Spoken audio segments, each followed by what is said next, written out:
നീ എന്താ ലേറ്റായത്? നിന്നെ ഇതുവരെ കാണാത്തതുകൊണ്ട് വീണ്ടും നിനക്ക് അസുഖമായി കാണുമെന്ന് ഞാൻ പേടിച്ചുപോയി. അത് അന്വേഷിക്കാൻ ഹോസ്റ്റലിലേക്ക് വരികയായിരുന്നു ഞാൻ. എനിക്ക് അസുഖമൊന്നുമില്ല. ഇനി ഇവിടേക്ക് ജോലിക്ക് വരണമെന്ന് തന്നെ ആലോചിക്കായിരുന്നു ഞാൻ. നാട്ടിലേക്ക് തിരിച്ചു പോയാലെന്ന് ഒരാലോചിച്ചു. പെട്ടെന്നൊരു തീരുമാനത്തിലെത്താൻ കഴിഞ്ഞില്ല. അതാ വൈകിയത്. നീ എന്താ ഇങ്ങനെയൊക്കെ പറയുന്നത്? ഞാൻ പറഞ്ഞ സത്യ പ്രിയഞ്ചേട്ടാ. കുടുംബത്തിനുണ്ടായ മാനക്കേടിന് ഒരു പരിഹാരം തേടിയ ഞാൻ ഇവിടെ ജോലിക്ക് വന്നത്. പക്ഷെ ഇവിടെ അതിലും വലിയ മാനക്കേട ഞാൻ അനുഭവിക്കേണ്ടി വന്നത്.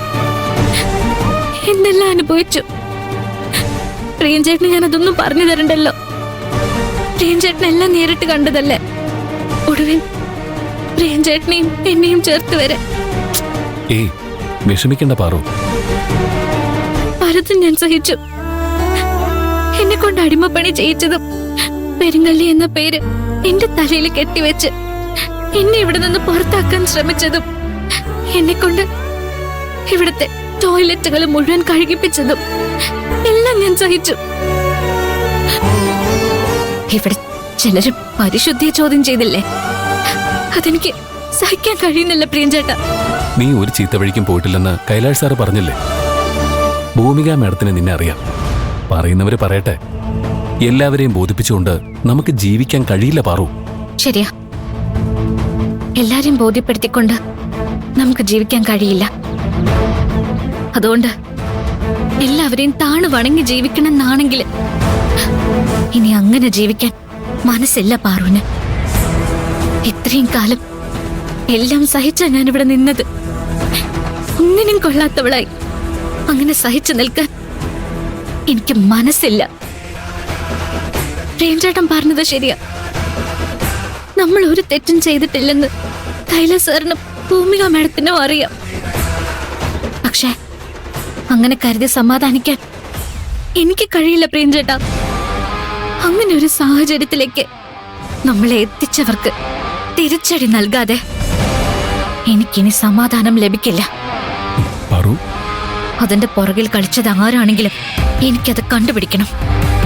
നമ്മളെ കുറച്ച് അപവാദം പറഞ്ഞു പരത്തിയവരുടെയൊക്കെ മുന്നില് അവരെ നിർത്തിയിട്ട് എനിക്ക് അവരുടെ മുഖത്ത് നോക്കി 4 വർത്താനം പറയണം. ചട്ടമ്പി പാറൂന്ന് എനിക്ക് പേര് കിട്ടിയത് വെറുതെ ഒന്നുമല്ല. എല്ലാവരുടെയും മുന്നില് താണു വണങ്ങി നിൽക്കില്ല. ഈ പാറുവിന്റെ ഉള്ളില് മറ്റൊരു പാറുണ്ട്. ശരിയായ പാറു ഏതാണെന്ന് ഞാൻ അവർക്ക് കാണിച്ചു കൊടുക്കുന്നുണ്ട്. പ്രിയഞ്ചേട്ടൻ എന്റെ കൂടെ നിൽക്കില്ലേ? ഈ ഒരു ചോദ്യത്തിന്റെ ആവശ്യമുണ്ടോ പാറു? നിന്റെ മനസ്സിൽ എന്തോ ഒരു ഐഡിയ ഉണ്ടെന്ന് എനിക്ക് മനസ്സിലായി. ഞാൻ എന്ത് ചെയ്യണമെന്ന് മാത്രം നീ എന്നോട് പറഞ്ഞാൽ മതി. പറയാം. പ്രിയഞ്ചേട്ടൻ വാ.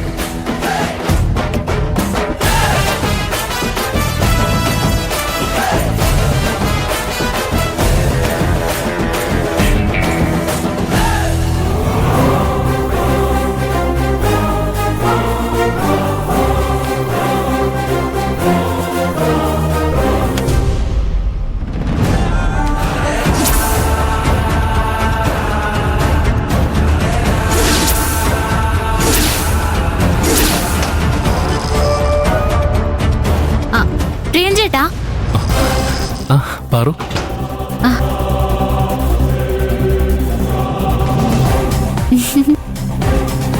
ഞാൻ പ്രിയഞ്ചേട്ടനോട് കൊഞ്ചി കൊഞ്ഞ് സംസാരിക്കും.